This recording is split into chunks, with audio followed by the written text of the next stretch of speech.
Hi guys, welcome back to my channel. Today I'm going to show you how you can adjust active hours when you update your Windows 11 operating system.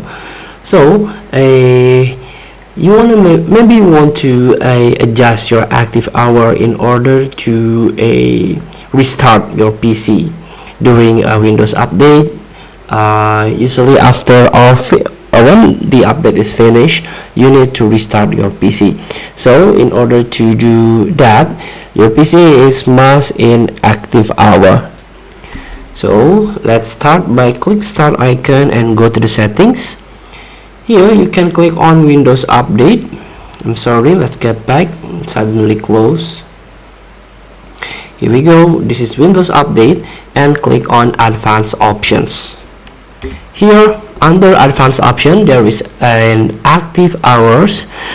We will not restart your device during this hour. So here you can adjust active hour. Just leave it automatically, or you can click on manually. So here, based on your daily activity, we recommend the following active hours. So by default is from 7 to 1. So here you can set up your start time and end time, maximum 18 hours. Feel free to try to adjust active hours on your Windows. Thank you for watching. Don't forget to comment, like, and subscribe, and so click the next button below. See you in the next video.